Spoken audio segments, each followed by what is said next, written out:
నమస్తే. ఎస్. ట్రైన్లో అది కూడా లోకల్ ట్రైన్ ఎంఎంటీఎస్లో అమ్మాయి పైన అఘాయిత్యం చేయబోతే ఆ అమ్మాయి రన్నింగ్ ట్రైన్లో నుంచి దునికింది. సో ఇదొక వార్త నిజంగా అందరినీ కూడా కలిచివేసింది. ఎందుకంటే చదువుకునే పిల్లలు దాంతోపాటుగా ట్రావెల్ చేస్తుంటారు చాలామంది మహిళలు కూడా. ఈ ట్రైన్లో కూడా ఇలా జరగడం ఏంటి అనేది ఒక్కింతేంది చాలా ఆశ్చర్యానికి గురి చేసింది. ఇక బెట్టింగ్స్ యాప్ పైన కూడా అంటే నాణానికి ఒకవైపు అన్నట్టుగానే మనకు ఒక ఫ్లేరప్ కనిపిస్తుంది. రెండో వైపు మూచి పెడుతున్నారా, దాచిపెడుతున్నారా, గుప్పిట్లా ఉంచుతున్నారా అనేది కూడా ఒక సస్పెన్స్గానే మారింది. ఎస్, ఇలాంటి విషయాలను డీప్ డిస్కస్ చేద్దాం. మనతో ఉన్నారు కృష్ణకుమారి గారు. మేడం నమస్తే మేడం. ఎస్, ఫస్ట్ కొంచెం పొద్దున్నే వార్త కలిసివేసింది. ఎంఎంటీఎస్ ఫస్ట్ చూడంగానే మెట్రోనా అంటే షాక్. ఎంఎంటీఎస్కి మెట్రోకి చాలా దగ్గర ఇది ఉంటుంది, ఎందుకంటే ట్రావెల్ చేసే వాళ్ళు చేస్తుంటారు. కానీ ఈ ఎంఎంటీఎస్లో రన్నింగ్ ట్రైన్లో అఘాయిత్యం చేసే అంత అంటే ఆ వెసులుబాటు అంటామా, లేకపోతే అంత అవకాశం ఎలా దొరికింది అనేది చర్చ కూడా అందరు ఇదే పెడుతున్నారు. ఎట్లా దొరికిండొచ్చు? ఆమె రన్నింగ్ ట్రైన్లో నుంచి దూకింది, గాయాలతోటి గాంధీ హాస్పిటల్లో జాయిన్ చేశారు. బహుశా ఆ బోగిలో అందరూ దిగేసి ఉంటారు. ఎవరన్నా ఉంటే అంత సాహసం చేయడు కదా. కదిలే ట్రైన్లో ఎవరు ఎక్కరు. ఇక్కడి నుంచి అక్కడికి వెళ్ళేలోపు పని భూమించుకుందాం అనుకున్నాడో ఏదో వాడు ప్లాన్ అయితే వాడు వేసాడు. వాడు ఎప్పటి నుంచో చూస్తూ ఉండుంటాడు ఆ అమ్మాయి ఎక్కడ దిగుతుంది ఏంటి. ఇప్పుడు కొంతమందికి అది ఎవడి జాస ఆడికి ఉంటుంది కదా, అలా చెయ్యాలనుకున్నాడు. ఇప్పుడు ఇలా చెయ్యాలనుకునే వాళ్ళకు కూడా అసలు ఇంత ధైర్యం ఎక్కడి నుంచి వస్తుంది, ఇంత ధీమా ఎక్కడి నుంచి వస్తుంది అంటే నిన్నగాక మొన్న 4 రోజుల క్రితం అనుకుంటా నిర్భయ కేసులో నిందితుల తరపు వాదించిన మహా గొప్ప లాయర్ ఉన్నాడు. ఆ లాయర్ ఒక స్టేట్మెంట్ ఇచ్చాడు. అసలు ఆ రాత్రి టైంలో ఆ అమ్మాయిని బయటికి పంపించిన ఆ తల్లిని శిక్షించాలి అని మాట్లాడాడు. ఎంత దారుణమైన మాట ఇది. అప్పుడేమన్నాడు, అసలు రాత్రిపూట ఆడపిల్లకి బయట పనే ఉంది, 6 దాటాక అసలు బయటికి ఎవరు రమ్మన్నారు, అదే నా కూతురు కనుక అట్లా బయటకు వస్తే నేను పెట్రోల్ బస్సు తగలబెడతాను అన్నాడు. అసలు నువ్వెవడివిరా, నువ్వు కన్నావు, ఓకే పెంచాలి, నీ బాధ్యత పెంచావు, అయిపోయింది. నీకు నచ్చకపోతే కాల్చి చంపుతావా? చంపే హక్కు నీకెవరిచ్చారు? ఇప్పుడు చంపే హక్కు లేదు, చచ్చే హక్కు లేదు అని చెప్తున్నాం. చంపేంత ప్రేమ, చచ్చేంత ప్రేమ వద్దురా బాబు మీకు నమస్కారం అని మారుతిరావు లాంటి వాళ్ళకి చెప్పాము, అయిపోయింది. ఈ లాయర్కి ఏంటి అసలు అంత ఇప్పుడు ఇట్లాంటి వాళ్ళ మాటలు మాటలు ఏముంది, వీళ్ళు వినొచ్చారా వాళ్ళు వినొచ్చారా అనుకుంటారు. కానీ మన చుట్టూ సమాజంలో చాలామంది మనుషులు ఇలా మాట్లాడే వాళ్ళు ఉన్నారు. ఆ మాట్లాడే మాటలే వీళ్ళకి ఓతాన్ని ఇస్తున్నాయి. ఇట్లాగా చెయ్యి మాట్లాడడానికి, వాళ్ళు అట్లా మాట్లాడడానికి, వీళ్ళు ఇట్లా చేయటానికి. లేకపోతే వాడికి అసలు అంత ధైర్యం ఏంటి చెప్పండి? ట్రైన్లో చేయాల్సినంత ఇది ఏంటి అసలు? ఇప్పుడు అబ్బాయి దొరికాడా? ఆ అమ్మాయి చెప్పింది అంటే ఒక బ్లాక్ షర్ట్ గల్ల షర్ట్ వేసుకున్నాడు అనేసి ఈ అమ్మాయి దూకేసింది కదా. దూకేసింది అంటే ఇంకేం చేయాలి, అప్పుడు ఎవరు లేనట్టుంది నాకు తెలిసి. స్టాప్లలో దిగిపోయి ఉంటారు చివరిలో. ఇప్పుడు ట్రైన్లో ఎలా జరుగుతుంది, బస్సులలో మిస్బిహేవ్ చేస్తున్నారు, అందరు ఉండగానే చేస్తున్నారు. అసలు ఎందుకు ఒక బస్సులో ఇప్పుడు మొన్న మధ్య నిజామాబాద్ నుంచి ఒక బస్సు ఒంగోలు వెళ్తుంటే నిజామాబాద్లో అదే ఎక్కిన ప్లేస్లో ఎక్కువ మంది లేరు. లేకపోయేసరికి కొంచెం మాటలు కలిపేసేసి ఇప్పుడు ఇవి కూడా స్లీపర్లు ఇస్తున్నారు. ఈ స్లీపర్లు ఒకవైపు ఏమో సీట్లు, ఒకవైపు స్లీపర్లు ఇస్తున్నారు కదా.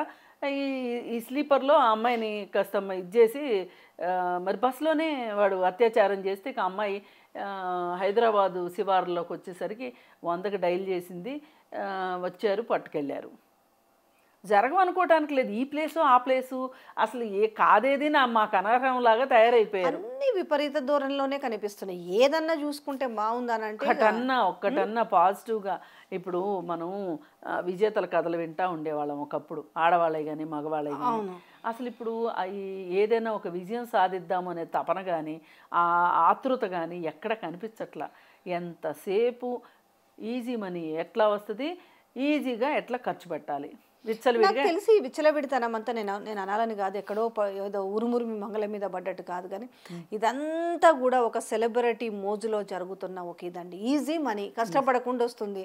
నిన్న మొన్నటి వరకు చాలామంది మాట్లాడుతుంటే ఓహో వీళ్ళ భాగోతం ఇదా అని మాట్లాడుతుంటారు. ఈ బెట్టింగ్ యాప్స్ ప్రమోట్ చేసి, ఆన్లైన్ యాప్స్ని ప్రమోట్ చేసి, ఏంది నేను ఇవాళ ఇల్లు కొన్నా అంటారు, రేపు ఆడ జాగా చూసినా అంటారు, ఇవాళ ఈ కారు కొన్నా అంటారు, ఇలా ఆడి అంటారు, రేపు బోడీ అంటారు, ఎల్లుండి మోడీ కారు అన్నట్టుగా. ఇప్పుడు ఆమె శివజ్యోతి నా వార్డ్రోబ్ చూడండి, నన్ను చూడండి, నా వార్డ్రోబ్ చూడండి అని. ఇప్పుడు ఇంత చేసి ఆమె చేసింది ఏంటి? బెట్టింగ్ యాప్లు చేసింది, ప్రమోషన్స్. ఇప్పుడు ఇవాళ శ్యామల వచ్చింది బెట్టింగ్ యాప్స్ ప్రమోషన్ చేసినందుకు విచారణకి వచ్చింది. అంటే ఇప్పుడు ఏమవుతుందంటే కొన్ని విషయాల్లో ఎంతో కొంత ఏ పొలిటికల్ ప్రచారమో చేశారనుకోండి వాళ్ళు, ఏదైనా ఒక పొలిటికల్ పార్టీకి, ఆ పార్టీలకు కూడా అంటగడుతున్నారు. ఇది తప్పు కదా. ఇప్పుడు శ్యామలని వైసీపీకి అంటగట్టడం కరెక్ట్ కాదు. ఆమె పూర్వరంగంలో చేసింది, ఇప్పుడు ఆ పార్టీకి ఇష్టమైంది వెళ్ళింది. ఇప్పుడు నిన్న మొన్న ఎవరో ఒక ఆయన వచ్చేసేసి శివజ్యోతిని నీ అంతు చూస్తాను, నీ సంగతి ఏంటో చూస్తానని కేసు పెట్టాడు. పెట్టి ఆయన అక్కస్ ఏంటి అంటే ఆయనకి ఆమె ఇంతకుముందు ఒక పార్టీకి ఆమె కొంచెం, కానీ పార్టీలు ఏం చెప్పవు కదా బెట్టింగ్ యాప్స్ ప్రమోట్ చేయమని చెప్పదు, కానీ వీళ్ళకి ఏంటంటే సందు దొరికింది కదా అనేసి ఆ రకంగా సందు దొరికింది. ఇప్పుడు మీరు సందు దొరికింది కదా అని మాట్లాడడం కాదు, మీరు ప్రజాప్రతినిధులు అయితే సందు దొరికించుకోండి, సమస్యల్లో మూలాల్లోకి వెళ్ళండి. అసలు ఈ ప్రభుత్వంలో ఉన్న లూప్ హోల్స్ని బట్టి వీళ్ళు ఆడుతున్నారు, ఆ లూప్ హోల్స్ని కట్ చేయండి ఫస్ట్. అసలు 2017లో తెలంగాణ గవర్నమెంటు బెట్టింగ్ యాప్స్ని నిషేధించింది. నిషేధించినప్పుడు అయినప్పటికీ యాప్లు వచ్చేస్తూ ఉంటే నోడల్ ఆఫీసర్ ఉంటాడు ఈ రాష్ట్రానికి. నోడల్ ఆఫీసర్ ఎవరంటే జనరల్గా డీజీపీ ఉంటాడు. డీజీపీయే కూర్చొని చేయక్కర్లా, డీజీపీ కింద వాళ్ళకి ఆదేశాలు ఇస్తే కింద వాళ్ళు చేస్తారు. ఆ యాప్లన్నింటినీ ఎందుకు డిజేబుల్ చేయట్లేదు? చెయ్యాలి కదా. మరి మీకు ఇంకొక విషయం చెప్పనా, ఈరోజు నాన్వేషణ తెరపైకి తెచ్చిండు, నాన్వేషణ పోరాటం చేసిండు బెట్టింగ్స్ యాప్, దాని దృష్టికి పోయేసి సజ్జనారి రోజు ఇది చేసిన అంటారు కదా. ఎంత హాస్యాస్పదమైన విషయం అంటే, ఆల్రెడీ మా పిల్లలు బెట్టింగ్ యాప్లకు బలై చచ్చిపోతున్నారు, ఆన్లైన్ యాప్లు మనీ యాప్స్ల వల్ల వాడు ఇజ్జత్ తీస్తున్నాడు, ప్రాణాలు పోగొట్టుకున్నారని ఎన్ని కంప్లైంట్స్ ఉన్నాయి తెలుసా? వేలల్లో ఉన్నాయి. అంటే వీళ్ళకి తెలియదా? అంటే బయటోడు ఎవడో వాడి వ్యూవర్షిప్ కోసమో దేనికో పోరాటం చేస్తున్నాడు నటిస్తే గానీ మీకు ఇక యాప్లు ఉన్నాయి, దీనివల్ల ఆల్రెడీ కంప్లైంట్స్ ముందే వచ్చినాయి కదా. అవును, ఇగో నా కొడుకు ఇన్ని లక్షలు ఇట్లా పోగొట్టుకున్నాడు, నా కొడుకుని ఈ రకంగా రాసి రంపాన పెడుతున్నాడు, లేదు నా కొడుకు చచ్చిపోయినాక కూడా, చచ్చిపోయిన తర్వాత మనీ యాప్లో కూడా లాగుతున్నారు. అవును, ఇంట్లో బతికున్న వాళ్ళని అడుగుతున్నారు. ఇది ఇప్పుడు ఒక లోన్ యాప్ అయితే మీ ఆయన చచ్చిపోయాడు, బతికుండగా నీకేగా పెట్టింది, నువ్వు మాతో రా అని అడిగేంత దాకా వెళ్ళారు వాళ్ళు. ఏం తెలియనట్టు మళ్ళీ ఇప్పుడు పోలీస్ డిపార్ట్మెంట్ మాట్లాడుతుండడం, ఇది ఎవరో వెలికి తీస్తే కానీ తెలియలేదు అన్నప్పుడు మీకేమనిపిస్తుంది చెప్పండి? అంతా ఏంటంటే పరువు పోయింది, సమాధానం ఎక్కడ చెప్పుకోవాల్సి వస్తుందోనని చెప్పి ఏదో కొంచెం కంటితుడుపు మాట్లాడుతున్నారు. కానీ ఇది మొత్తం పోలీసు వైఫల్యమే. బెట్టింగ్ యాప్లకు బలవుతున్నారని ఎప్పుడండి మనం ఐటమ్ చేసి, గతంలో ఎప్పుడో దాదాపు 2 years బ్యాక్ కూడా చేసినాం. 2-3 years బ్యాక్ 2-3 times కూడా చేస్తే ఎవరికి ఎక్కవు. ఎవడో సరే ఎందుకు తీసుకోలేదు అంటున్నాను. ఇవాళ కొత్త పేపర్లు రాస్తున్నాయండి, బెట్టింగ్ యాప్లకు బలై చచ్చిపోతున్నారు అనేసి, మనీ యాప్ల వల్ల చచ్చిపోతున్నారు అనేసి ఆల్రెడీ రాలేదా తెరపైకి? ఎందుకు రాలేదు? మరి పోలీస్ డిపార్ట్మెంట్ గా మాకేం తెలియదు అనడానికి ఏముంది? అసలు సైబర్ క్రైమ్ వాళ్ళు ఏం చేస్తున్నారు? ఏం చేయరు, వార్తలు బయట పెట్టి తీసుకుపోయి లోపటేస్తారు తప్ప. బెట్టింగ్ యాప్లోనే ఇది చాప కింద నీరులాగా, ఒక విషవలయంలాగా కరోనా కంటే భయంకరంగా సాగుతుంటే, అసలు ఇప్పుడు ఏమవుతుందంటే మనకు మామూలుగా సముద్రం పెద్దదిగా కనిపిస్తుంది, కానీ ఒక్కొక్క నీటి బొట్టు కలిస్తేనే కదా సముద్రం అయ్యేది. ఈ నీటి బొట్లు మాదిరిగా ప్రతి ఇంట్లో నుంచి డబ్బులు పోతున్నాయి, ప్రతి ఇంట్లో నుంచి. ఇంకొకటి, ఈరోజు శ్యామల విచారణకు పోయింది అని అన్నారు. మీరు చిన్న చిన్న వాటిని చీమల్ని చూపిస్తారు, జలగలేవి. ఆహా యాప్ సంగతి ఏంటి? మీరు అసలు ఎందుకు నోటీసులు ఇప్పటివరకు ఇచ్చిరా? ఆహా యాప్కి ఎందుకు ఇవ్వాల నోటీసులు? అన్స్టాపబుల్ షో బాలయ్య ఒక ప్రజాప్రతినిధి, సరే ఆయనకు షోలో ఉందో లేదో తెలుసుకోవాల్సిన బాధ్యత ఆయనకు కూడా ఉంది. అలాంటి ఒక షోలో ఇలాంటివి ప్రమోట్ అవుతుంటాడండి. ఒకటి చెప్తా, ఒక హోస్ట్కి ఎవరైతే అడ్వర్టైజ్మెంట్ ఇస్తున్నారో ఆ అడ్వర్టైజ్మెంట్ ఇచ్చే వాళ్ళందరితోటి మాట్లాడి ఆ అడ్వర్టైజ్మెంట్లో ఏముంది ఏంటి మాట్లాడాల్సిన అవసరం ఆయనకి లేదు, కనుక్కోవాల్సిన అవసరం ఒక హోస్ట్కి లేదు. అక్కడ బాలకృష్ణ ఉండేవాడిని, ఇంకొకళ్ళు ఉండేవాడిని. ఇది మొత్తం ఎవరిదంటే తప్పు, ఆహా ప్లాట్ఫామ్ ఎవరిదో వాళ్ళదే తప్పు. ఎందుకంటే ఆ ప్లాట్ఫామ్కే కదా ఆ ఎండార్స్మెంట్లు అన్నీ వచ్చేది, వాళ్ళు కదా డీల్స్ కుదుర్చుకుంటారు. అందుకని ఇక్కడ బాలకృష్ణ పేరు ఎక్కువ అంటే ఇప్పుడు షోకు బట్టి ఇప్పుడు ఆ ఒక గెస్ట్ ఆ ఒక హోస్ట్ను బట్టి దానికి డబ్బులు ఉంటాయి. కరెక్టే, అందుకే ఆ హోస్ట్ కానీ డబ్బులు ఇచ్చి ఆ ప్లాట్ఫామ్ వాళ్ళు పెట్టుకున్నారు. ఇప్పుడు ఇది పాపం మొత్తం ఎవరిది అంటే అరవింద్ వాళ్ళది. ఇప్పుడు అది ఎవరిదైతే అసలు దాని ఓనర్స్ కొంతమంది రామేశ్వరరావు అంటున్నారు, కొంతమంది అస్సలు ఎవరైనా ఆలోచించాల్సిన పని లేదు. దానికి ఫస్ట్ నోటీసులు ఇవ్వాలి, ఆహా ఛానల్కి ఇవ్వాలి, ఆహా ఛానల్ ఓనర్స్కి ఇవ్వాలి. ఇప్పుడు ఎంతసేపు పొద్దున్నే వైసీపీ శ్యామల పోయింది, శ్యామల కాసేపట్లో అరెస్ట్, ఇంకొకరు అరెస్ట్ అని అంటే వాట్ అబౌట్ తిమింగలాల పరిస్థితిని అసలు పట్టించుకోవట్లేదు. చిన్న చేపల సంగతి ఎందుకు, ఆ చిన్న చేపలను కూడా అడగాలి, కాదని అనట్లేదు, అడగాలి. కానీ పెద్దవాళ్ళ గురించి ఎందుకు అసలు ఇప్పుడు మెట్రో ట్రైన్ మీద వచ్చి మాట్లాడుతుండే మాకు ఇప్పుడు తీసేసినామని చెప్తారు, మీకు ముందు తెలీదా ఆ మాత్రం. మెట్రోలో పబ్లిక్లో రోజు కొన్ని లక్షల మంది ట్రావెల్ చేస్తుంటే వాటిని అతికిచ్చి ప్రమోట్ చేస్తారు, మాకు తెలియదు అని అంటారు. ఇప్పుడు సరే మీకు తెలియదు అనుకుందాం, అడ్వర్టైజ్మెంట్ డిపార్ట్మెంట్ వాళ్ళు ఎవరైతే ఆ యాడ్స్ని అప్రూవ్ చేస్తున్నారో వాళ్ళు మీ ఎంప్లాయీసేగా. అంటే మీకు డబ్బులు వస్తే చాలు, ట్యాక్స్లు వస్తే చాలు, జిఎస్టీలు వస్తే చాలు. ఇది కూడా కాదు విజయ గారు, ఒకటే నేను చెప్పదలుచుకుంది. ఇప్పుడు ఇది ఏ రాష్ట్రంకి ఆ రాష్ట్రం ఒక పాలసీ తీసుకుంటే అయ్యేది కాదు. ఇది కూడా ఏంటంటే మద్యపాన నిషేధం లాంటిది ఈ యాప్లు కూడా. అందుకని సెంట్రల్ గవర్నమెంట్ బ్యాన్ చేయాలంటే టిక్టాక్ చేయలేదా? ఇప్పుడు 5 రాష్ట్రాలు బ్యాన్ చేసినాయి అమ్మా, ఏది ఈ యాప్ల్ని. మన భారతదేశంలో 5 రాష్ట్రాలు బ్యాన్ చేసినాయి. వాటిల్లో తెలంగాణ, ఆంధ్రప్రదేశ్ ఉన్నాయి, ఇంకో 3 స్టేట్లు ఉన్నాయి. కానీ ఉపయోగం లేకుండా ఎందుకు పోయింది అంటే సెంట్రల్ పాలసీ సరిగా లేక. ఇప్పుడు సెంట్రల్ కనుక పాలసీ తీసుకుంటే ఈ రాష్ట్రాల వాళ్ళందరూ ఒత్తిడి పెట్టాలి సెంట్రల్ మీద. మరి ఏ రాష్ట్రంలో ఆ రాష్ట్రం జరుగుతుండొచ్చు. ఇంకొక డౌట్ కూడా ఉంది. సరే ఓకే, సెలబ్రిటీలని మనం వీళ్ళని చూస్తున్నాం కదా, బిహైండ్ ద అసలు ఎవరు చేసి పట్టుకోలేమా? ఎందుకు పట్టుకోలేము? ఇదంతా కూడా షా అనే వాళ్ళ కంపెనీ కింద ఉంది ఈ యాప్లు మొత్తం. వీళ్ళ ఆఫీస్ వచ్చేసి నెదర్లాండ్స్లో ఉంది. ఇప్పుడు వాడు ఏం చెప్తున్నాడు, మీకు ఏం కేసు వేసుకోవాలన్నా అక్కడికి వచ్చి వేసుకోండి అని చెప్తున్నాడు. ఇట్లా అనేవాళ్ళని మనం ఎందుకు ఊరుకోవాలి? వాళ్ళు ఎవరో కాదు, గుజరాత్ వాళ్ళే. ఇప్పుడు వాళ్ళకి గుజరాత్ వాళ్ళని ఏమన్నా అంటే వాళ్ళకి ఇంత పెద్ద కోపం వచ్చేస్తుంది. గుజరాత్ వాళ్ళది మొత్తం. అమిత్ షా, ఇప్పుడు షా అని ఎవరైతే ఉంటారో ఆ షాకి సంబంధించిన వాళ్ళు నెదర్లాండ్లో ఆఫీస్ పెట్టి డబ్బులన్నీ, పైగా ఏంటి ఏదన్నా మాట వస్తే చాలు చైనా మీదకి వెళ్ళిపోతారు. చైనావి కావు ఈ యాప్లు, ఇవన్నీ కూడా నెదర్లాండ్స్లో ఉన్నాయి. నెదర్లాండ్ గవర్నమెంట్కి కూడా సంబంధం లేదు. వీళ్ళు అక్కడ ఆఫీస్ పెట్టుకున్నారు.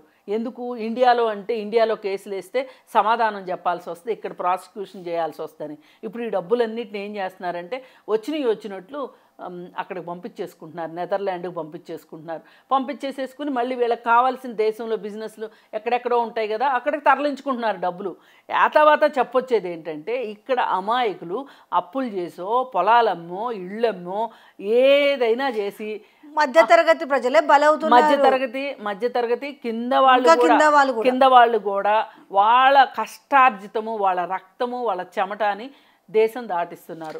పోనీ ఈ దేశంలోనే ఉంది అంటే పోనీ కనీసం మన జాతి సంపద కిందైనా ఉంది అని ఓ సంతోషపడొచ్చు. లేదు, హవాలా రూపం, మనీ లాండరింగ్స్ అన్ని జరుగుతున్నాయి. ఇప్పుడు ఈడీ అన్నారు, ఈడీ మళ్ళీ అంటే ఇక్కడ కోపం, ఎవరి చేతిలో ఉందనేది ప్రజలకు తెలుసు, అందరికీ తెలుసు.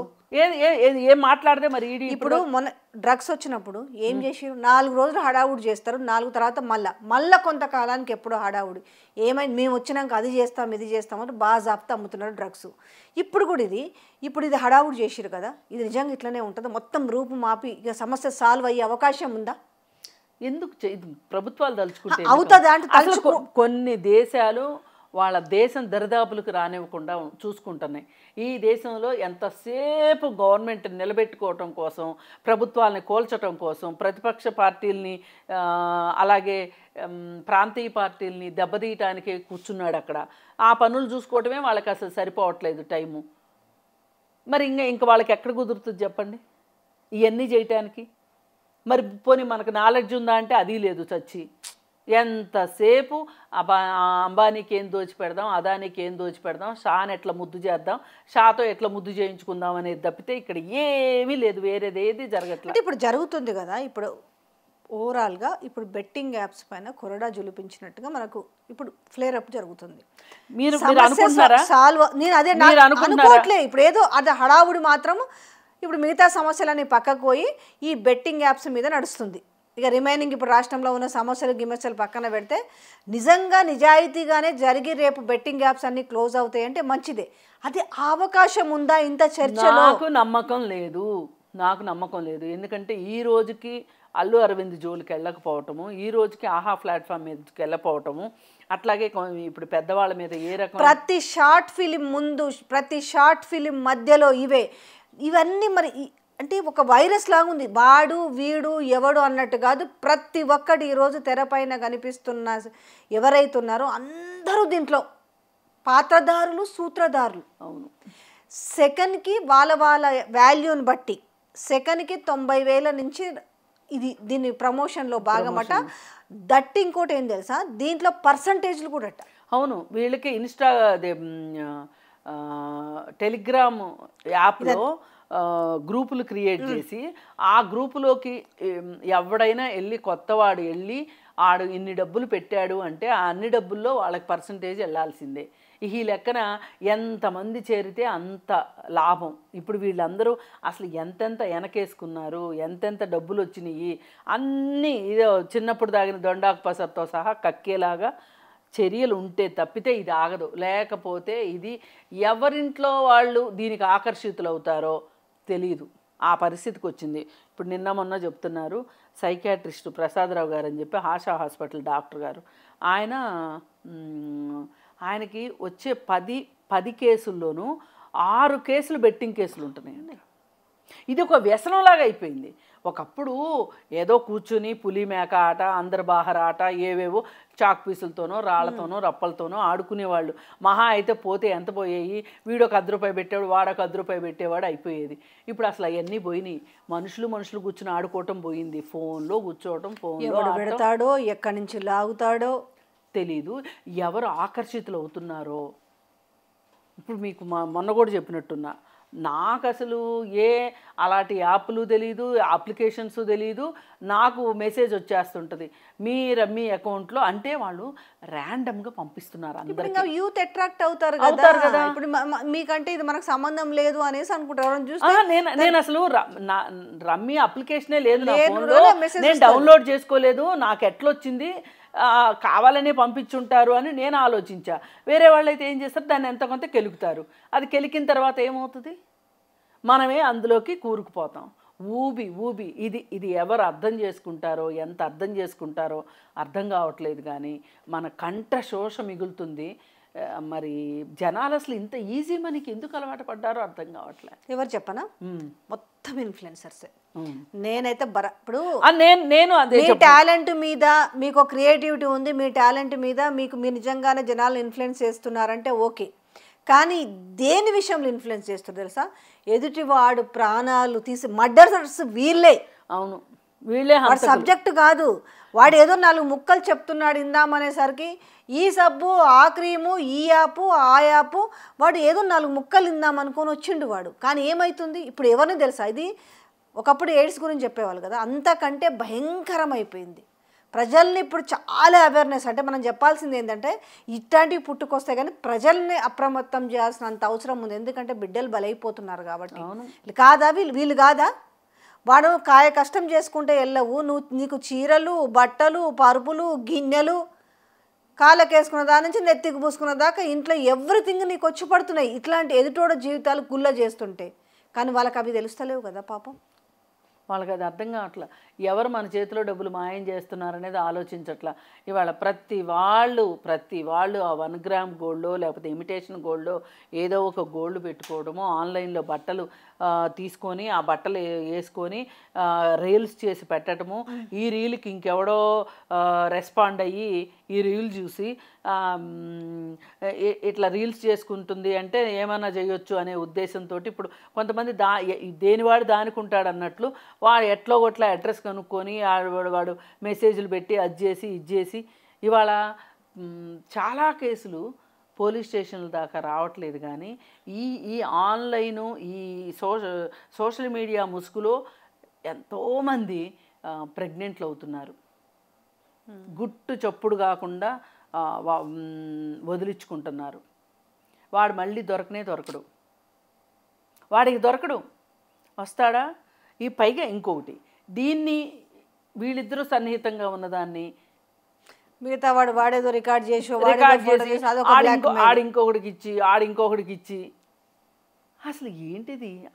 అసలు ఇక్కడ ఈ మొత్తంలో అమాయకులైన యువతులు బలైపోతున్నారు. దీనికి అడ్డుకట్ట వేసుకోకపోతే గనక ప్రతి ఫ్యామిలీలోనూ అసలు ఎవరికి సెల్ ఫోన్ అవసరము, స్మార్ట్ ఫోన్ ఎంతమందికి అవసరం, సెల్ ఫోన్ అవసరం. నిజంగా వాళ్ళ కమ్యూనికేషన్కి అలవాటు పడిపోయాం. ఓ డబ్బా ఫోన్ కొనుక్కోండి. ఇంకొక విషయం చెప్తాను మేడం, దౌర్భాగ్యం ఏంటంటే ఈ డైట్ విషయంలో కూడా అందరికీ తెలుసు, జర పొదుపుగా తింటే కాస్త బక్కగా ఉంటారు జర, ఇవన్నీ మనకు తెలుసు. కానీ ఎంత దౌర్భాగ్యం, ఒక ఫేక్ ప్రాపగండ చేసుకుంటూ వస్తుంటే డైట్స్ పేరుట తినుకుంటూ తగ్గొచ్చు అని చెప్తుంటారు కదా. ఏం తింటున్నారో ప్లేట్ మీల్స్ వాళ్ళకు పిక్ పెట్టాలి. దానికోసం ఆ అడ్వైజ్ కోసం నెలకు 35,000 అడ్వైజ్. అందరికి ఒకటే డైట్ మేడం, పేరుకు నీకు అదే ఇస్తారు నాకు అదే ఇస్తారు. కానీ మనం ఏమనుకుంటాం తెలుసా, నాకు పొద్దున్నే అందరికి పెట్టి అందరికి ఎస్ఎంఎస్లు కొడతారు, నెలకు 35,000. అంటే దోచుకోనడానికైతే అంటే చూడు, ఇందు గలడు అందు లేడు అన్నట్టుగా ఎక్కడ పడితే అక్కడ దోపిడీ మొదలైంది. ఎవరి వల్ల తెలుసా? ఆ దోపిడీని ప్రమోట్ ఎక్కడ చేస్తున్నారంటే ఇన్ఫ్లుయెన్సర్స్తో. అంతే, ఇన్ఫ్లుయెన్సర్స్. వాళ్ళకి తెలియదు కదా, ఏడో మూల కూర్చొని పెట్టుకుంటూ తెలియదు కదా ఈ ఇన్ఫ్లుయెన్సర్స్. ఇది నేను చెప్పాను కదా, ఒక హెయిర్ ఆయిల్, ఆదివాసీ హెయిర్ ఆయిల్ అని ఒకటి వచ్చింది. అవును, ఇక్కిపిక్. ఫస్ట్ దౌర్భాగ్యం ఏం తెలుసా, ఫేస్బుక్ ఓపెన్ చేయి ఇక్కిపిక్కి, ఇన్స్టా ఓపెన్ చేయి ఇక్కిపిక్కి, యూట్యూబ్ ఓపెన్ చేసి ఎందుకు వచ్చింది తెలుసా,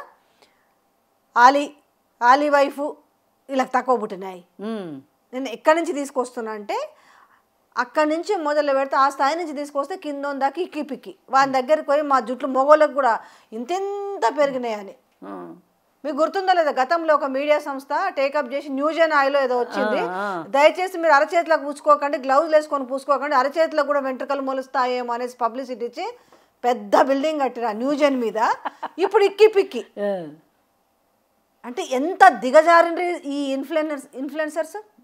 ఏదైనా సరే 500 కదా ఒక డబ్బాకి అనుకుంటారు. ప్రతి మనిషి 500 పెట్టి న్యూజెన్ కొన్నాడండి. ప్రతి మనిషి కొన్నారు. ఇందులో వీళ్ళు చేతులకు కూడా మొలుస్తాయి అనేసరికి ఎంత పవర్ ఉంటుంది. మీరు జాగ్రత్తగా గ్లౌజ్ వేసుకొని నూనె పూసుకోండి అన్నారంటే అది ఎంత భయంకరమైన తెలివి. ఎంతమందికి మొలిసింది మేడం జుట్టు? మొలిస్తే మీ ఇంకా ఇప్పుడు ఇక్కిపిక్కి అవసరం. ఇప్పుడు అది తెలిసి కూడా ఈ ఇక్కిపిక్కిని తీసుకొచ్చి పెడుతుంటే ఇది ఒక కొత్త విషయం. ఎవరి జేబులు ఖాళీ అవుతున్నాయి? ఈ మధ్య తరగతోడు, లో మధ్య తరగతోడు కదా. అందుకని ఇప్పుడు మీకున్న ఏమంటారు బలహీనతని, నాకైతే నేను చెప్తున్నా మేడం, ఈ ఇన్ఫ్లుయెన్సర్స్ని పనికొచ్చేవి కాకుండా పనికి రాకుండా ఉంటాం. వాటి ట్రీట్మెంట్ ఎట్లుండాలంటే వాళ్ళకు కూడా దేవుడా మేము వీటి జోలికి పోకూడదు, అంత పరువు పోయే విధంగా ఉండాలి నిజంగా చెప్పాలంటే. అప్పుడు ఎందుకంటే బాధ ఎందుకు వస్తుంది అని అంటే, అరే పోరలు ఆన్లైన్కి ఎడిక్ట్ అయ్యి ఆన్లైన్లోనే పురుగుల మందు డబ్బాలు కొనుక్కొని చచ్చిపోతున్నారు. వాళ్ళ బతుకు అక్కడే పుడుతుంది, వాళ్ళ ఆస్తులు అక్కడే నాశనం అవుతున్నాయి, ఆశలు అక్కడే ఆవిరవుతున్నాయి, చావటము అందులోనే, అన్నీ ఆన్లైన్. ఇప్పుడు ఈ ఇన్ఫ్లుయెన్సర్ అంట్లో నుంచి ఒక్కడు చావడు, బ్రహ్మాండంగా ఉంటారు. వాళ్ళకి తెలుసు వాళ్ళు ఏం చేస్తున్నారు. అంటే ఎట్లా అంటే కంక్లూజన్లో దీన్ని ఎట్లయినా కూడా రూపుమాపాలి అంటే దీనికి ఒకటే మార్గం, ఈ యాప్స్ని కంట్రోల్ చేయాలి ఒకటి. రెండోది ప్రతి వాళ్ళకి సెల్ ఫోన్ గురించి, స్మార్ట్ ఫోన్ గురించి అవగాహన పెట్టాలి. మెయిన్ అది అవగాహన పెడితే ఈ ఆన్లైన్ షాపింగ్ ఆగిపోవాలి. ఆన్లైన్ షాపింగ్ అది కూడా పెద్ద వైరసే. ఇప్పుడు అది ఒక బద్ధకం. ఇప్పుడు 4 అడుగులు వేస్తే సూపర్ మార్కెట్లు ఉంటున్నాయండి. ఎవరు అడవిలో ఉన్నారు చెప్పండి? ఎవరన్నా అడవిలో ఉన్నారా ఈరోజు? 4 అడుగులు వేస్తే మీరు షాప్లో తెచ్చుకోలేరా? ఇంటికి వెళ్తా షాప్లో కొనుక్కోలేరా? అసలు ఈ ఆన్లైన్ బిజినెస్ ఏంటి? ఈ ఆన్లైన్లో కొనుక్కోవాలి అనే జబ్బు ఎవరంటే పోనీ వస్తువులు వచ్చినాయంటే అది వేరే విషయం. కొన్ని ఎట్లుంటాయి తెలుసా, అన్ని దీంట్లో చూసి అట్రాక్టివ్గా ఐటెం పెడతాను. నేను కూడా బాధితురాలనే. అయితే ఒక 1600 పెట్టి ఒకటి బుక్ చేసినాం, చాలా అట్రాక్టివ్గా ఉంది. అసలు పంపరే. మనకు కూడా ఏముంటుంది 1600 కదా అనిపించి నేను చాలా పట్టుకున్నాను. నెల అయింది, నెల 15 అయింది. మెసేజ్లు పెడితే రిప్లై ఇవ్వరు, పోలీస్ స్టేషన్లో కేసు పెడతా అంటే రిప్లై ఇవ్వరు.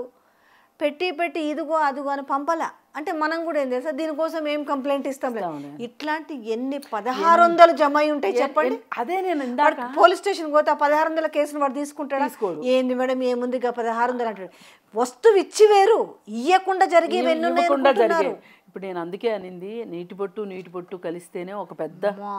ఇప్పుడు ఈ 1600 లేదంటే 200 ఇవి కలిస్తేనే కదా ఒక పెద్ద అమౌంట్ అయ్యి. వాళ్ళకి వీక్ పాయింట్ ఏం తెలుసా, కేసు పెట్టరు, వాడికి అడ్రస్ లేదు, వాడు ఓన్లీ వాట్సాప్ ఫోన్లు ఎత్తాడు, వాడు ముందే చెప్తాడు ఓన్లీ మెసేజ్ నో కాల్స్ దాన్ని ఎత్తారు, వాడు క్లియర్గా పెడతాడు. ఆన్లైన్ షాప్ ఎవడికి పెట్టాలా?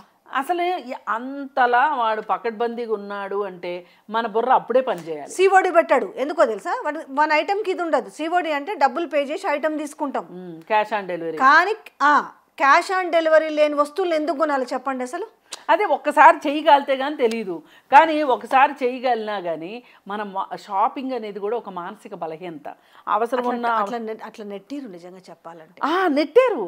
నేనేమి బలహీనత కాబట్టి మీదే తప్పని నేను అనట్లే. అసలు ఇది ఒక బలహీనత. ఈ బలహీనతలోకి ఈ ఫోన్ వచ్చాకే కదా, ఈ స్మార్ట్ ఫోన్ వచ్చాకే కదా ఇవన్నీ. అవును. ఈ స్మార్ట్ ఫోనుని ఎంత నియంత్రించగలిగితే జీవితంలో వాళ్ళ జీవితం అంత బాగుంటుంది. ఇంతకంటే సొల్యూషన్ చెప్పటం ఎవరి వల్ల కాదు. కానీ ప్రభుత్వం చేయాల్సింది ఏంటి అంటే అది ప్రజలు చేసుకోవాల్సిన పని. స్మార్ట్ ఫోన్ని నియంత్రించుకోవటం అనేది వ్యక్తిగతమైన విషయం. అది కాసేపు పక్కన పెట్టి గవర్నమెంట్ పూనుకొని. ఎన్ని ట్యాక్స్లు పోతున్నాయి మేడం ఈ ఆన్లైన్ షాపింగ్ తోటి? ఇప్పుడు పెట్టుకుంటే షేర్లు అమ్మిరి, తారాలు అమ్మిరి, అది ఏం వస్తుంది గవర్నమెంట్కి? ఏమొస్తుంది? గవర్నమెంట్కి జిఎస్టీ వస్తుంది. ఆన్లైన్ షాపింగ్లో వాడు ఒక్క ట్యాక్స్ కట్టాడు. కట్టకపోతే ఎలా చేయకూడదు మరి.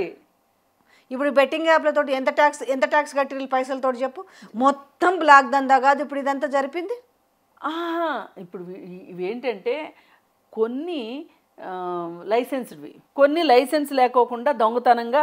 అంటే ఇప్పుడు తల్లివేరు నుంచి పిల్లవేర్లు వచ్చినట్టు ఏదైనా డబ్బులు బొక్క. ఎవరికి? ఆడేటోనికి డబ్బులు పోతాయి. ఇప్పుడు గవర్నమెంట్ ఏం చూస్తుంది, నాకు కొన్నిటికే కదా నేను పర్మిషన్ ఇచ్చాను, వాటి నుంచి నాకు ట్యాక్స్ వస్తుంది కదా అనుకుంటుంది గవర్నమెంట్. లాటరీ ఎందుకు బ్యాన్ చేసారు మేడం? అందరు జేబులు గుల్లవుతున్నాయనే కదా లాటరీలు బ్యాన్ చేసి మన దగ్గర ఎవడో మరీ కానీ ఆ జాడ్యం లేదు. అమ్మో లాటరీలు వేస్ట్ అమ్మా, అది వస్తుందో రాదో అని అంటారు కదా. అట్లాంటిది ప్రభుత్వం అన్నా కూడా ఇప్పుడు ఒక సిగరెట్ డబ్బా ఎవరైనా కొనుక్కుంటే మీరు కాషన్ ఇస్తున్నారు కదా, మరి ఇది కూడా చెప్పొచ్చు కదా, ఇది గ్యారంటీ కాదు, దీనివల్ల ప్రమాదం ఉంది. అది తెలిసి కూడా ఇంకా వాడు పోయినాడంటే వారికి అనుమానుకుని మీరు హెచ్చరికలను జారీ చేయాల్సినంత అవసరం లేదా? ఇవాళ అవగాహన చాలా అవసరం సమాజంలో. అవగాహన ఎవరితో చేపిస్తారు? మళ్ళీ ఈ గాడిదలతోనే చేపించాలి. ఎవడెవడైతున్నాడు వీళ్ళతోనే చేపించాలి.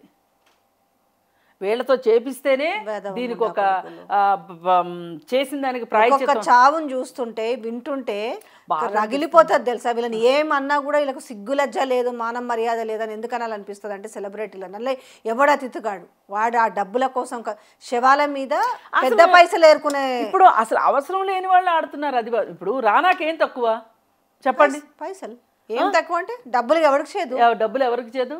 ఇప్పుడు డబ్బులు ఎవరికి చేదు అని మనం సరిపెట్టుకుంటున్నామా? డబ్బులు ఊరికే రావు అనే మాటను ఎందుకు వినట్లేదు? పాపం కిరణ్ ఏదో చెప్తున్నాడు కదా, లలిత జ్యువెలరీ ఇతను, డబ్బులు ఊరికే రావు, డబ్బులు 100% కరెక్ట్. రావు, ఊరికే రావు కదా. మా గుండోడి మాట విన్నా బాగుండేది జనాలు. నిజమే లేదు. Yes, coming to politics. ఇంకా బండి సంజయ్ ఇప్పుడు ఒకటి వాళ్ళకు అధ్యక్ష పదవి రేసు ఒకటి నడుస్తుంది. ఆయన ఈటెల రాజేందర్ని ఉద్దేశించి కూడా మాట్లాడు, నేను అందరిలాగా నేను రేస్లో ఉన్నాను అనేసి నేను చెప్పుకోను అనేసి.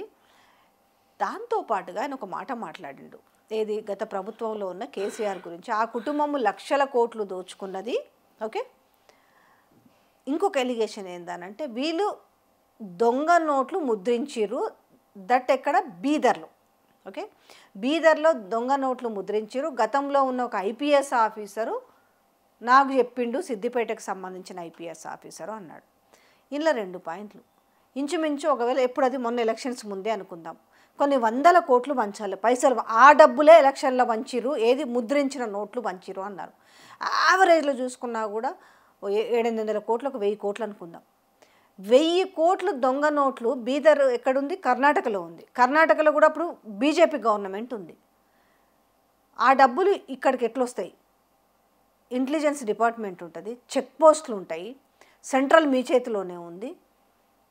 మరి తెలిసి ఆ రోజే తెలుసు అన్నాడు కదా, తెలిసి పట్టించకపోవడం తప్ప, అంటే గాలిగా ఇప్పుడు ప్రెసిడెంట్ రేస్లో జరుగుతుంది కాబట్టి ఇప్పుడు ఏదో మాట్లాడి హల్చల్గా క్లారిటీ కావాలి ఏంటి అనేది. ఏం లేదు, సింపుల్. ఆయన అప్పుడప్పుడు 4 పొడుగులు మాట్లాడుతుంటాడు. కానీ చాలామంది 4 పొడుగులు మాట్లాడతారు కానీ కొంచెం కనెక్షన్స్ ఉంటాయి. ఇప్పుడు ఆయన బుర్రలో ఎంత కనెక్షన్స్ లేవో ఆయన నోట్లో మాటలకు కూడా అంత కనెక్షన్స్ ఉండవు. ఇప్పుడు ఆయన ఏకైక లక్ష్యం ఏంటి అంటే ఆయన బీజేపీ అధ్యక్ష పదవి కావాలి ఆయనకి. పోయినసారి ఆయన తీసేసి కిషన్ రెడ్డికి ఇచ్చారు. వాళ్ళు ఏమనుకుంటున్నారు, ఇప్పుడు పార్టీ ఏం ఆలోచిస్తుందంటే కిషన్ రెడ్డికి ఏదో ఇచ్చాం కానీ అసలు కిషన్ రెడ్డికి ఇవ్వకోకుండా బండి సంజయ్కే ఇచ్చుంటే బాగుండేది, అదే బండి సంజయ్నే కంటిన్యూ చేసి ఉంటే బాగుండేది అని అనుకుంటున్నారు. ఎందుకంటే ఆ రోజు అసలు బీజేపీ ఎక్కడో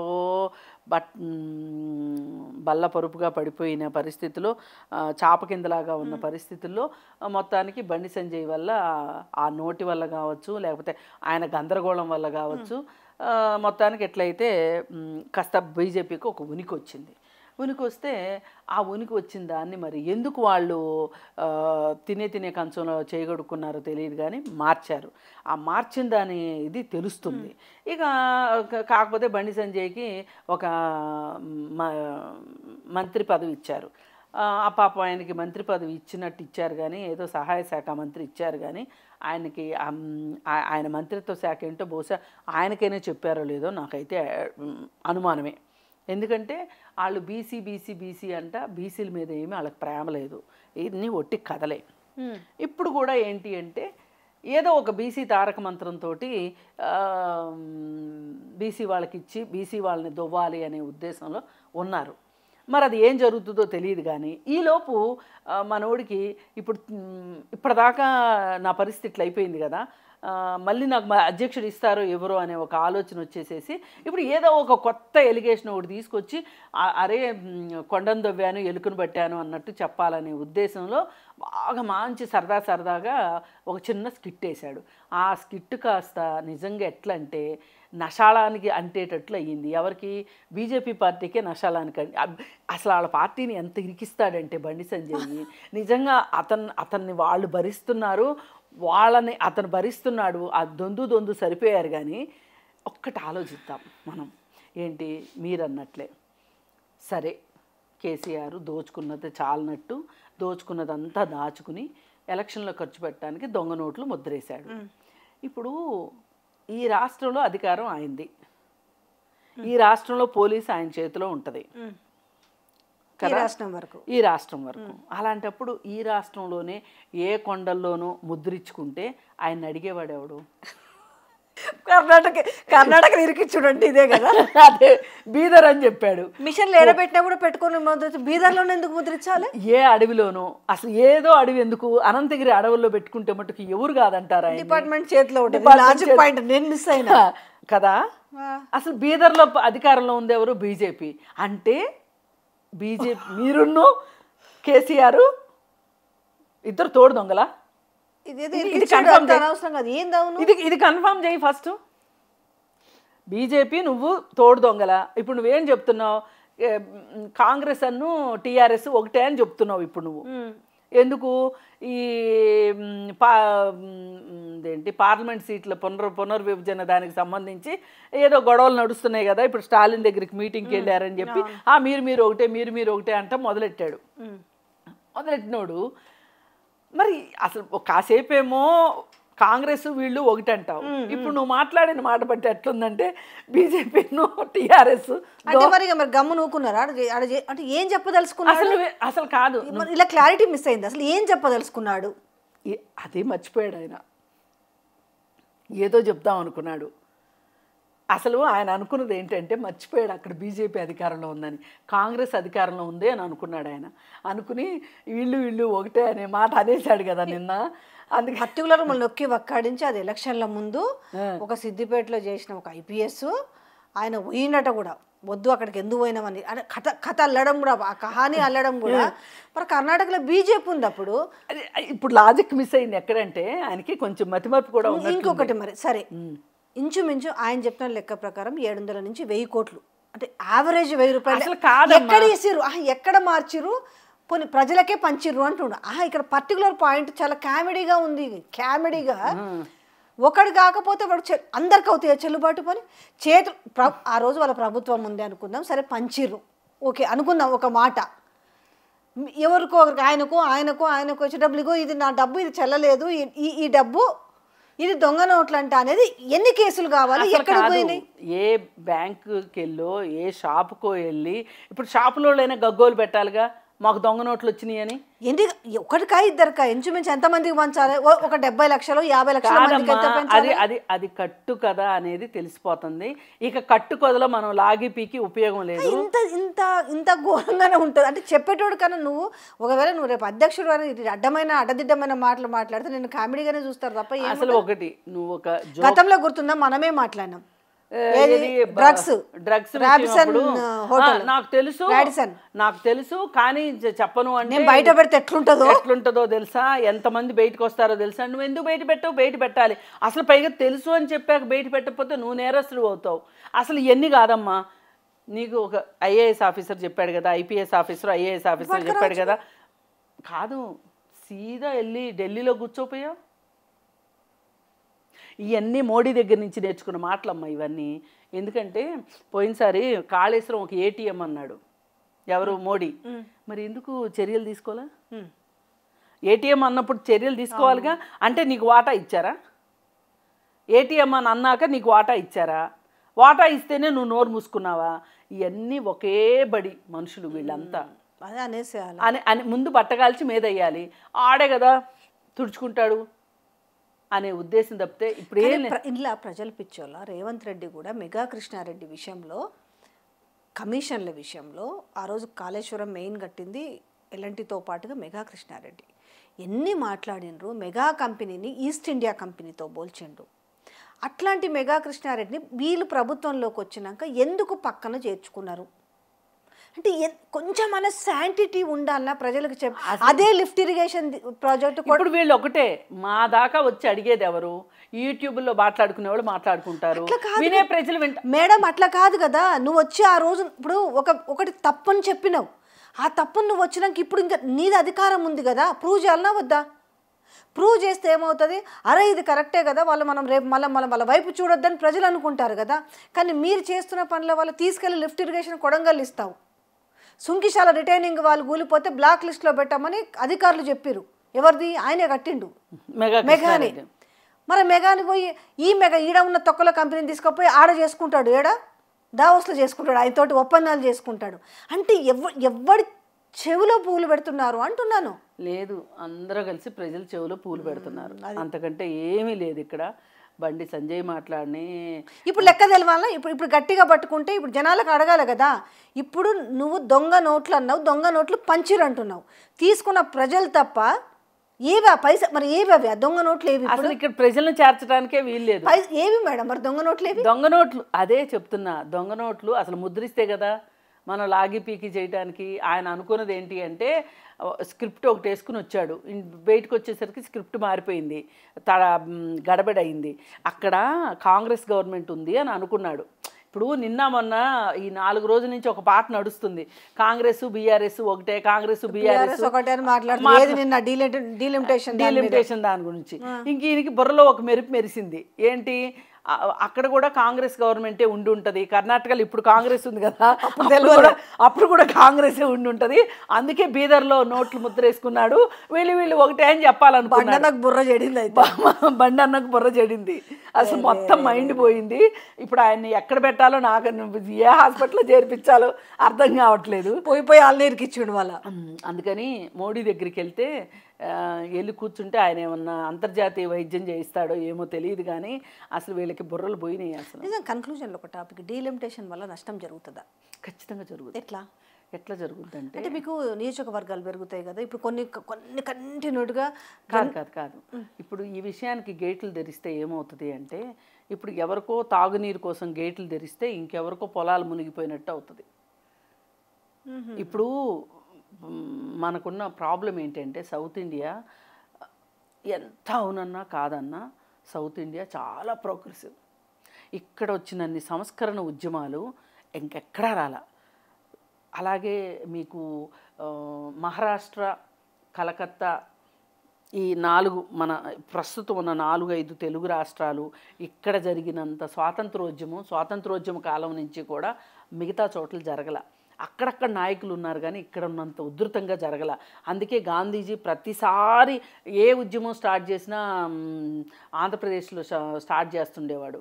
అయితే ఇదంతా ఎందుకు చెప్తున్నానంటే, ఈ పరిస్థితుల్లో ప్రభుత్వం ఏదైనా ఒకటి పిలిపించింది అంటే మన వాళ్ళు ఆచరిస్తారు. ఒకప్పుడు జనాభా సమస్య, ఆహార సమస్య వచ్చినప్పుడు ఆహార సమస్యకి ఇమ్మీడియట్గా విరుగుడు ఏమనుకున్నారంటే, జనాభా సమస్య ఎక్కువ అవుతుంది కాబట్టి ఆహార సమస్య ఎక్కువ అవుతుంది అనుకున్నారు. అది కూడా చాలా తప్పు క్యాలిక్యులేషను. ఎందుకంటే ఆహార కొరత తీరాలి, ఆహార సమస్య తీరాలి అంటే ఎక్కువ ఆహార ధాన్యాలు పండించాలి, అంతేగాని పుట్టే మనుషులను వద్దనడం కరెక్ట్ కాదు కదా. అలా చెప్పి 2 పిల్లలే ముద్దు అని, మా చిన్నప్పుడైతే ఎక్కడ ఏ గోడల మీద చూసినా 2 పిల్లల ముద్దు, అది ఎక్కడ దాకా తీసుకెళ్లారంటే 2 పిల్లల ముద్దు 3వ బిడ్డ వద్దని గోడల నిండా రాసి ఉండేవి. అది ఎక్కడ వరకు తీసుకెళ్లారంటే, 2 పిల్లల కంటే ఎక్కువ ఉంటే కనుక స్థానిక సంస్థల్లో పోటీ చేయడానికి అర్హత లేదు అనేది కూడా తీసుకొచ్చారు. ఓ పక్క నుంచి ఇక్కడ ఇలా చెప్పారా, నార్త్లోనేమో కంటూనే ఉన్నారు.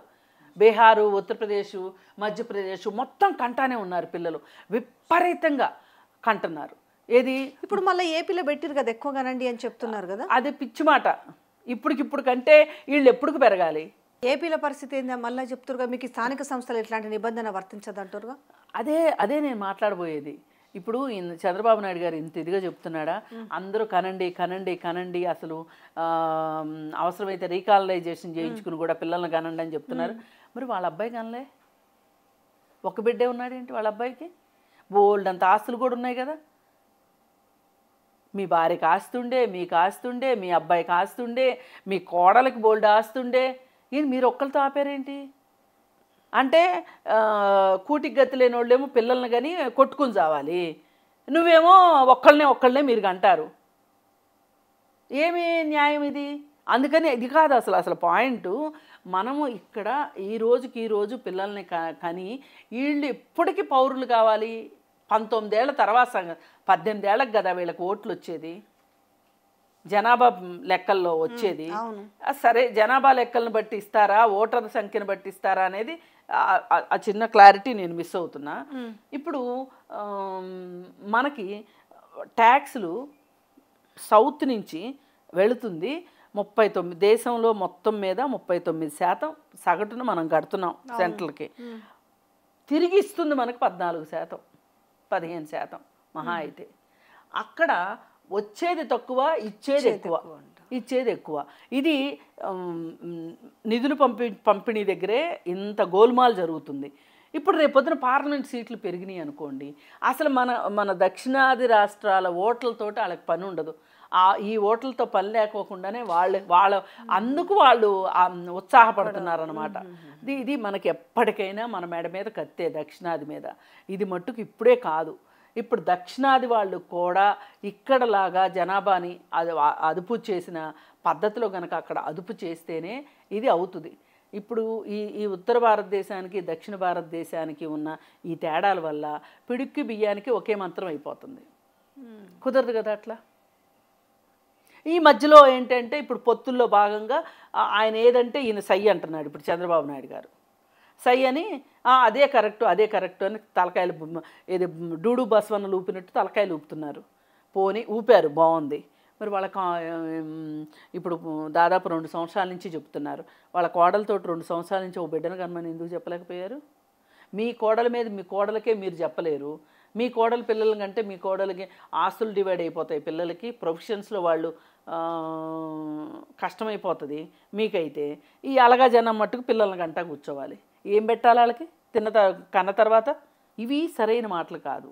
అసలు మనకి నిజంగా నష్టం ఏ విధంగా వస్తుంది, ఈ నష్టాన్ని భర్తీ చేసుకుంటానికి సెంట్రల్ గవర్నమెంట్తో ఎట్లా మాట్లాడాలి అనేది మాట్లాడాలి తప్పితే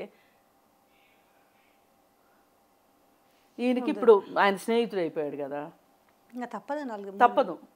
దాని తర్వాత మళ్ళీ ఎట్లుంటుందో పరిస్థితి కానీ, ఆ కూటమి ఎట్లుంటుందో ఏం జరుగుతుందో కానీ ఇప్పటికైతే ఉన్నాడు కాబట్టి మరి తప్పదు. దీనివల్ల బలవుతాయి రాష్ట్రాలు బలవుతాయి. సింపుల్ రాష్ట్రాలు బలవుతాయి. అందుకని డీలిమిటేషను వల్ల పార్లమెంట్ స్థానాలు మనకు పెరిగేది చాలా తక్కువ, వాళ్ళకి పెరిగేది చాలా ఎక్కువ. అందువల్ల ఇబ్బంది అవుతుంది. కాబట్టి మనం ఖచ్చితంగా దాన్ని వ్యతిరేకించి తీరవలసిందే ఎవరైనా. అందుకే కేటీఆర్ కూడా వెళ్ళారు కదా, మొత్తం వెళ్ళి వ్యతిరేకత కోసం. రేవంత్ రెడ్డి గారు వెళ్ళారు, కేటీఆర్ వెళ్ళారు, అన్ని పార్టీల నుంచి. ఇప్పుడు సిపిఐ సిపిఎం అందరూ ఆగుతుందంటారు. అయితే మరి చెప్పలేము ఆయన తీసుకోండి, ఎందుకంటే వాళ్ళు దక్షిణాదిలో బాగా వేయాలనుకుంటున్నారు కాబట్టి, ఎట్లగొట్ల ఇక్కడ వాళ్ళని దువ్వాలి కాబట్టి ఏమన్నా ఆపుతారా చూడాలి. లేదు అనుకుంటే వాళ్ళ మనసులో ఉన్న ప్లాన్లు ప్రకారం కఠినంగా అమలు పరిస్థితి కూడా మనం చేయగలిగేదే ఉంది. అది కూడా కరెక్టే. వాళ్ళు మళ్ళీ నెక్స్ట్ అధికారంలోకి రావడానికి ఎన్ని ప్లాన్లు అయినా వేసే అవకాశం ఉంటుంది కదా. 4వసారికి కూడా మనదే అనుకుని కొట్టాలి అనుకుంటే రకరకాల విన్యాసాలు చేయాలి, చేయదలుచుకున్నారు వాళ్ళు, అంతే.